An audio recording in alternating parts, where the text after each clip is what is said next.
2 years locked in a vault. Rejected twice by the man who built Motown.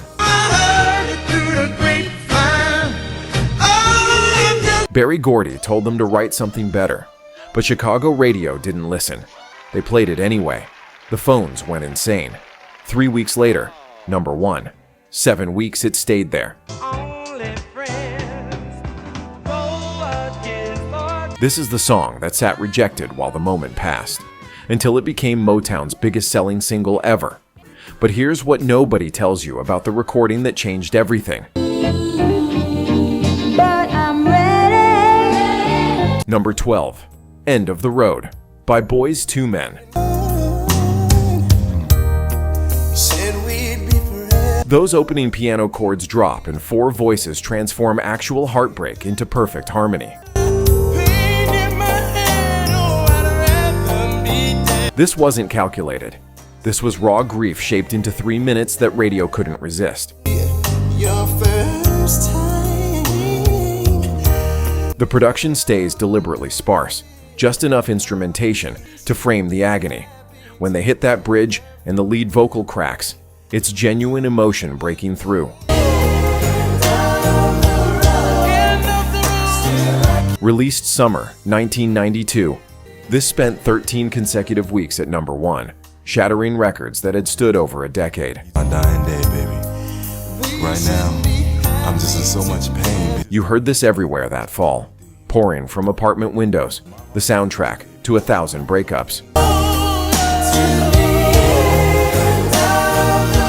Late night slow dance territory that felt like witnessing actual grief. From 90s heartbreak to 80s patience.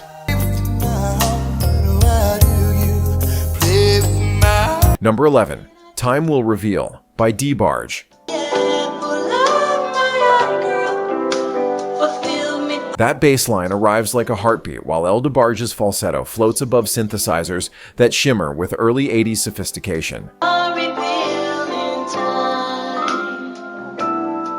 Written by siblings who understood harmony in their DNA, this introduced romantic patience as powerful as passion itself.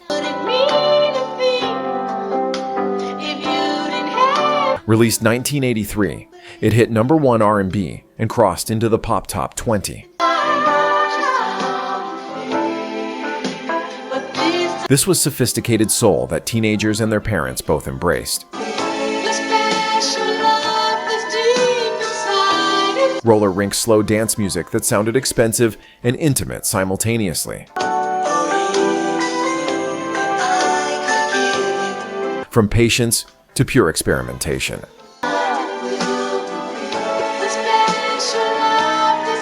Number 10, Mind-Blowing Decisions by Heatwave. Halfway through, a reggae-inflected breakdown transforms everything.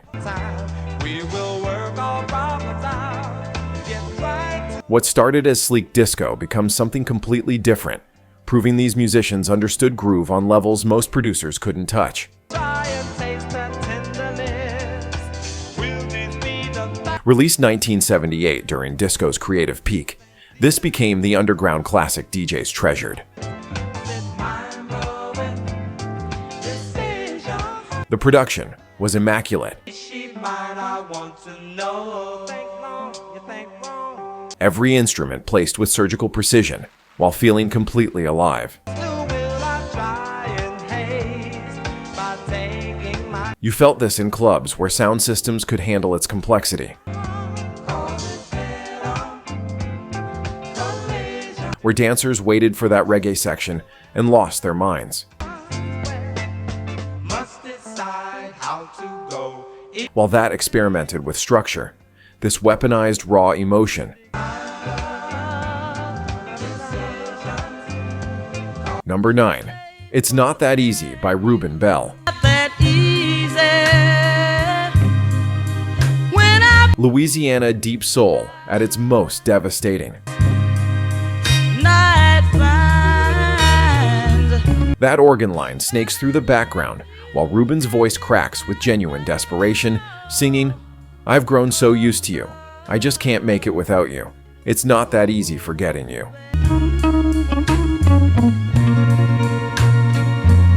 Released 1967 on Tiny Mirko Records, this became a cult classic among serious soul collectors after Dave Godin included it on his Deep Soul Treasures compilation. And as each day passed, Original copies now sell for 3 figures. watch a good This was heartbreak so real, it hurt to listen. forgetting you. Music that made you believe every word. It's a hurting thing. From masculine desperation to teenage vulnerability.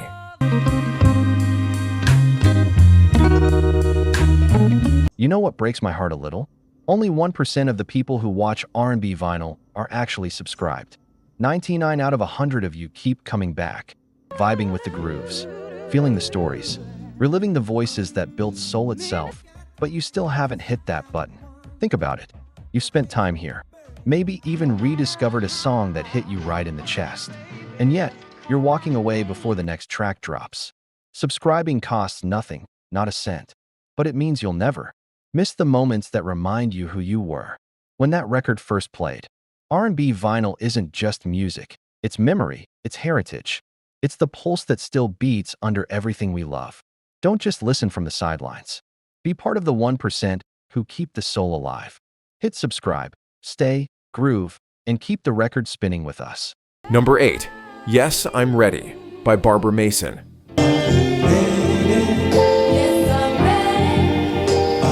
She was 17 when she wrote this, somehow capturing every teenage girl's terror and hope about first love. The arrangement stays deliberately simple because Barbara's vocal tells the entire story. That vulnerability when she admits she doesn't even know how to kiss, doesn't know how to love the way he wants, but she's willing to learn. But I'm going to learn. Released 1965. This shot to number 5, poppin' number 2 R&B, launching her career and establishing Philadelphia soul's confessional honesty. Yes, I'm ready. Yes, You heard this and remembered your own first attempts at love, when you didn't have words, but you had the feelings. I'm to fall in love. Still with us? Tell us which track has surprised you most. Drop that comment below. From teenage confession to sophisticated tenderness. All the things you want me to Number 7, Very Special by Debra Laws. mean, I need you.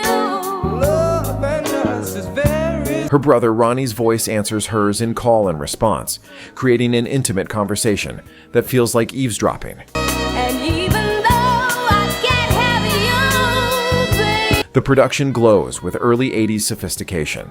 Synthesizers shimmer without overwhelming, and Debra's voice floats through it all like silk over water. very special. Released 1981, Very Special climbed to number 11 R&B, proving quiet sophistication could still find an audience. I can't have you, baby. This was late-night dedication request territory that made vulnerability sound elegant. This is very special. Things you seem to do deep. The song's influence exploded decades later. Big Daddy Kane, Mary J. Blige, and Jennifer Lopez all sampled it from Tender to Paranoid.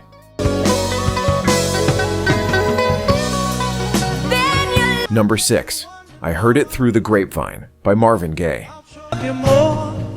It took me by surprise. I must say. 2 years this sat in Motown's vault because Berry Gordy didn't believe in it. 2 years while Gladys Knight's version became a hit, while the moment seemed to pass, while Marvin wondered if his darker instincts would ever get their moment. And I'm just about to lose my mind. Then Chicago DJs started playing it off the album, and the phone lines exploded. You're here, but I can't hide. Been confused. Released October 1968, It didn't just succeed, it dominated, spending 7 weeks at number 1 on both pop and R&B charts, becoming Motown's biggest selling single. You knew before, between the two of us guys, you know I love. To that point, producer Norman Whitfield slowed the tempo way down, transforming an up-tempo number into something dark and hypnotic. Told me yourself that you love. Those opening drums hit like a racing heartbeat before the bass starts its ominous crawl. Do you plan to let me go? Marvin pushes his voice into territory he'd never explored. Gospel power meeting raw paranoia, every word dripping with suspicion and hurt. But these tears I can't hold inside. This was car radio drama that made everyone stop talking and just feel from paranoia to established mastery. Would you be mine, baby? I heard it through. Number 5, Shining Star by the Manhattans.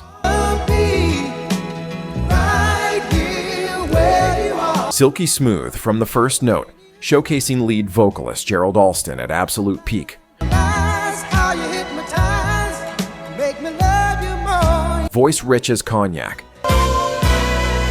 Honey, you are. Delivery so assured it made vulnerability sound like strength.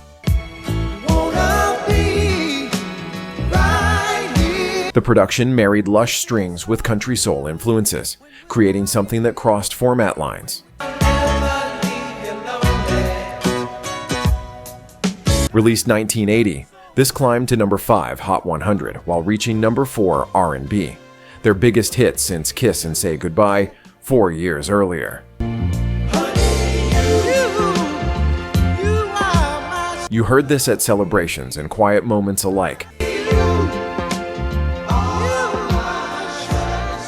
Music that parents and teenagers shared. Late night dedication staple that never stopped working its gentle magic. But if that was gentle, prepare for explosion. Number 4, Got to Be Real by Cheryl Lynn.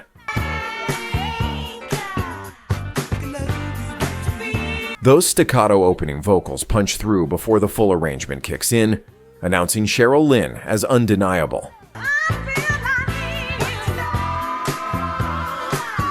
Discovered on The Gong Show, she brought a voice combining disco's energy with gospel's power. David Paich and David Foster crafted an impossible-to-resist groove. Then Cheryl attacked it with a performance ranging from playful to powerful within single lines.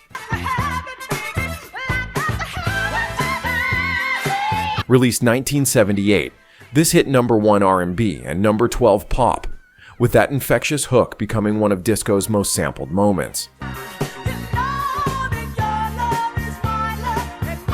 This lived in house parties where energy peaked, where someone shouted those opening vocals, and suddenly everyone was dancing.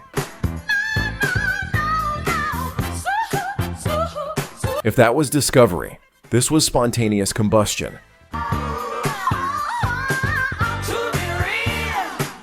Number 3, Shake Your Groove Thing by Peaches and Herb.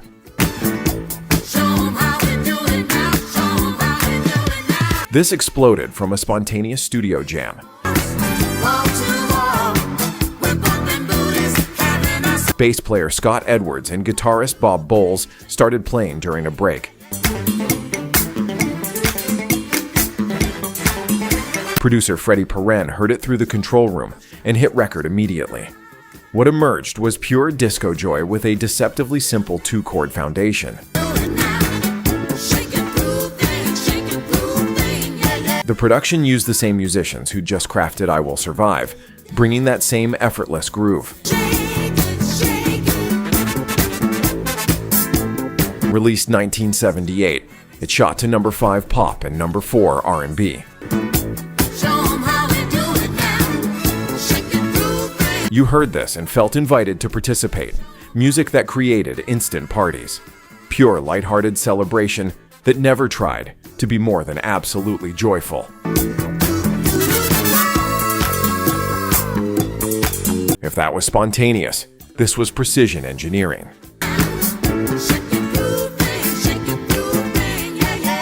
Number 2, Best of My Love by The Emotions.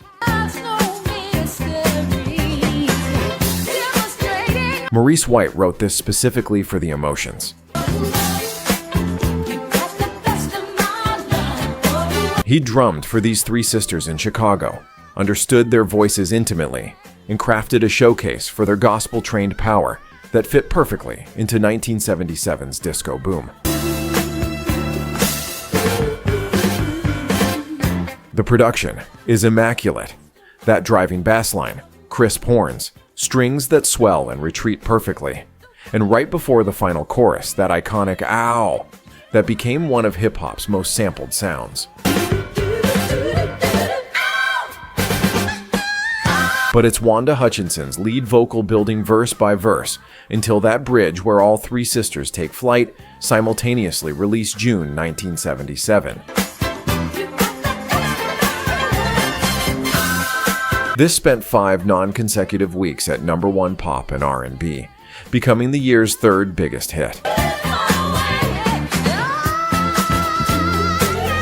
This was Summer '77 in audio form. Music that sounded like pure sunshine. Everything leads to this. Number 1, September by Earth, Wind and Fire.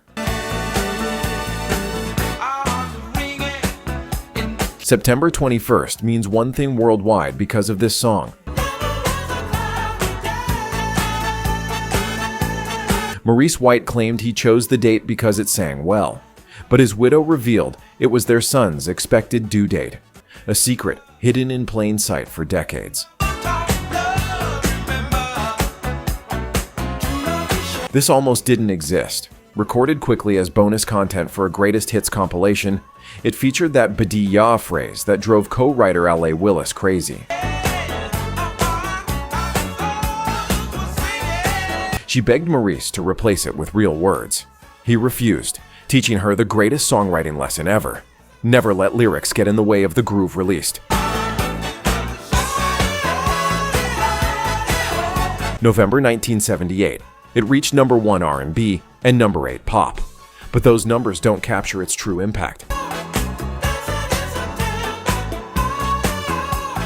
This became one of those rare songs that feels universal, that gets added to the Library of Congress. That generates internet memes every September 21st. The horns punch with precision, while the rhythm section creates that signature earth, wind and fire pocket. Tight, but never rigid. Sophisticated, but completely danceable. Philip Bailey's falsetto soars over Maurice White's grounding vocals, creating the conversational interplay that made their sound so distinctive. You hear this and instantly feel good. There's no fighting it. This was Basement Party Joy, car radio sing-alongs, the song that could save any struggling reception. This is why Maurice White's refusal to overthink it became legendary, because sometimes the groove is the answer.